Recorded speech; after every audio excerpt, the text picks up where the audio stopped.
السلام عليكم متابعين الأعزاء، كنتمنى تكونوا في أحسن الأحوال.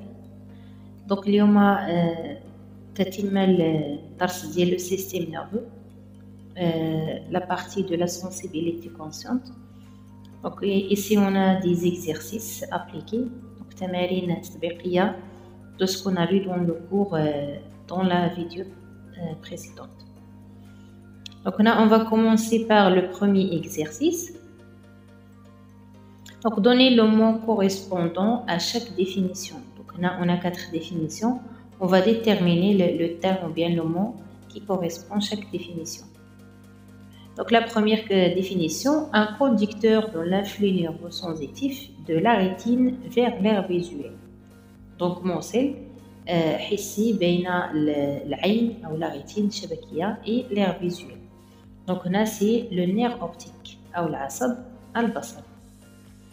La deuxième définition, élément provoquant une excitation d'un récepteur sensoriel. Donc, عنصر يقوم بتهيج المستقبل الحسي. Donc, on a c'est le stimulus أو l'excitant. ثم التعريف الثالث, donc récepteur de l'information extérieure comme la lumière. Donc, là, c'est un récepteur sensoriel. بما أنه مهضروا على la lumière, donc c'est la rétine. ثم analyse de l'influx nerveux sensitif et détermination de la sensation. Donc شكون اللي عنده الدور ديال l'analyse, c'est l'aire sensitive. La deuxième question, donc cocher les affirmations exactes et corriger celles qui sont fausses. Donc on va commencer par la première affirmation. La sensation de toucher nécessite la conduction de l'influx nerveux par la moelle épinière. C'est-à-dire الحاسة ديال اللمس تتواجد تدخل ديال la moelle épinière أو النخاع الشوكي. دونك هنا كما ديجا شفنا في الدرس جميع الحواس تحتاج فقط un nerf sensitif à part le toucher qui nécessite aussi l'intervention de la moelle épinière. Donc la phrase elle est vraie.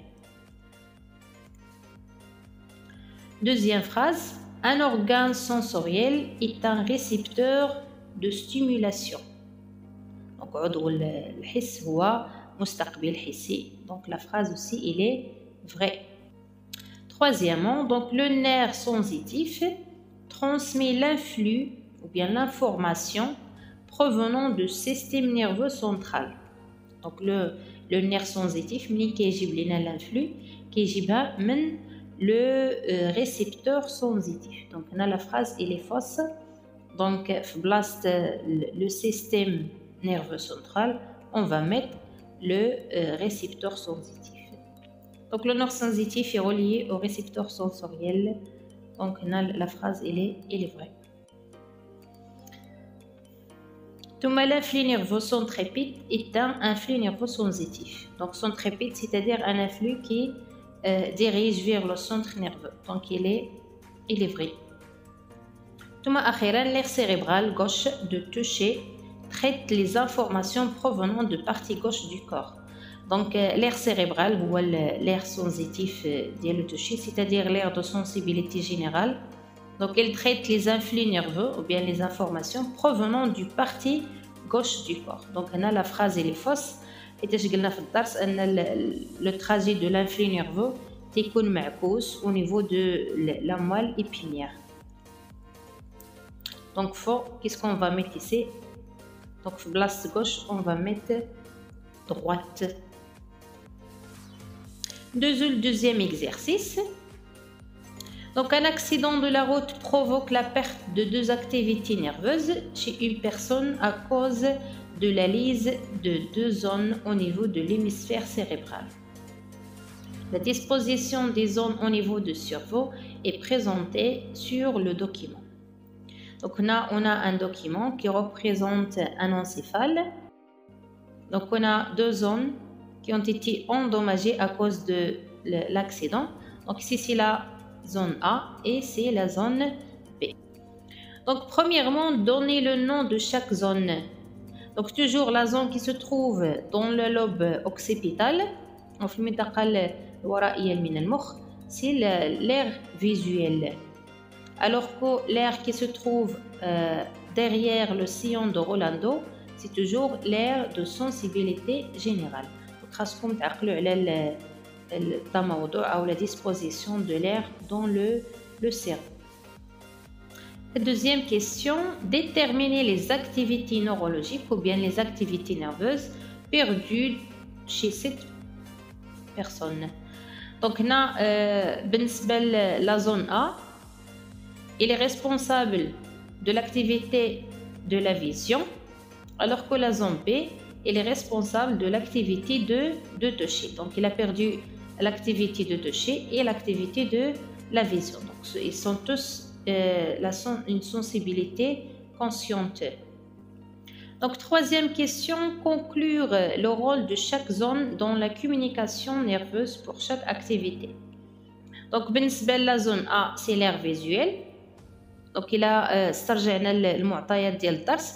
Le rôle de l'aire visuelle, donc c'est un centre nerveux qui analyse et traite le flux nerveux et détermine la nature de sensation. Donc, la nature, c'est l'image, donc la formation de l'image. Alors que pour l'aire de sensibilité générale, elle traite les informations ou bien l'influx nerveux provenant de la peau et détermination de la sensation ou تحديد نوع الإحساس. Finalement, donner les éléments nécessaires ainsi leur rôle pour les deux activités en montrant le trajet de l'influx nerveux dans chaque cas. Donc, j'ai un schéma qui représente, donc par le noir, ce sont les éléments intervenant dans la vision. Ici, c'est leur rôle.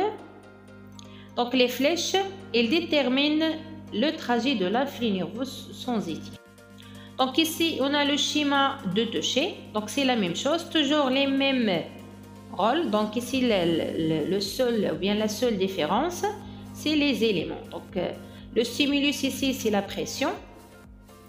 Le récepteur, c'est la peau, surtout les corpuscules de la peau qui reçoit la pression. Le conducteur aussi, on a un nerf sensitif, plus la moelle épinière. Donc, il va transporter l'influx nerveux de récepteurs sensitifs vers l'aire de sensibilité générale. Donc, ici, qui traite les informations et formations de sensations. Donc, on va passer au troisième exercice. Une personne a été victime d'un accident de route. Des lésions graves au niveau de la zone occipitale de la tête ont entraîné la cécité, c'est-à-dire la perte de la vue, chez cette personne. كنا شخص تعرض لحادثة سير تلف على مستوى الجهة القفوية أو المنطقة الخلفية من المخ أو الرأس أدت إلى فقدان الإبصار. Donc, proposer une hypothèse pour expliquer la cause de la cécité chez cette personne. Donc, on كنعرفوا أن la zone occipitale de cerveau ou bien de la tête, il contient l'aire visuelle. بما أن هذه المنطقة تعرضت لدي lésions, donc peut-être l'aire visuelle de cette personne a été endommagée. Donc on a une lésion أو تلف على مستوى الباحة البصرية. Une lésion au niveau de l'aire visuelle de cette personne.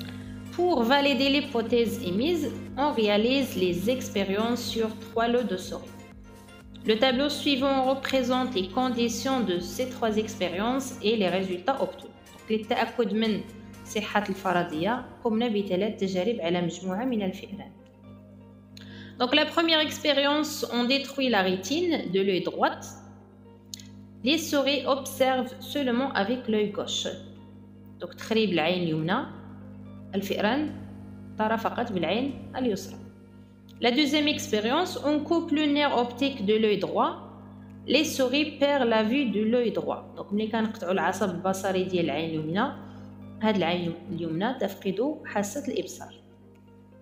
On détruit la zone occipitale du cerveau, donc zone située en arrière de la tête. Les souris perdent la vue même si les yeux et les nerfs optiques sont intacts. Donc ملي كنخربوا المنطقة الخفوية من المخ، هاد الفئران تفقد البصر بالرغم من أن الأعين والعصب البصري سليم. Donc expliquer les résultats de la première et la deuxième expérience. Donc هنا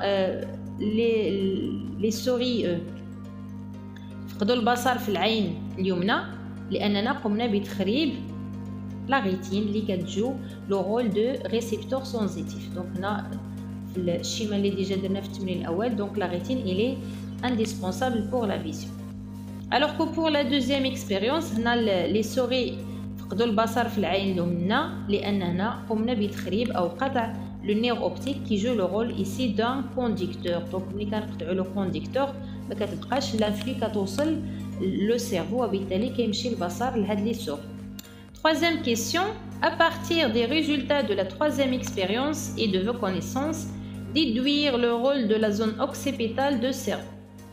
Donc بما أن la zone occipitale elle était détruite ونتيجة لذلك تم فقدان البصر من طرف les souris, c'est-à-dire ici que la zone occipitale elle joue le rôle d'un centre nerveux donc qui traite et analyse les influx nerveux sensitifs et formation d'images.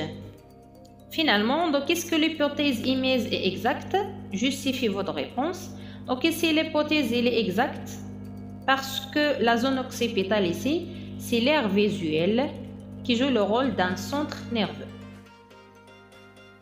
Donc j'espère bien que vous avez tous compris les réponses de ces exercices. Inch'Allah, les autres vidéos, ou bien les prochaines vidéos, on va traiter la motricité volontaire, soit cours ou exercice, et en passant après à la motricité involontaire. Donc toujours vos questions sur les commentaires. Et Inch'Allah.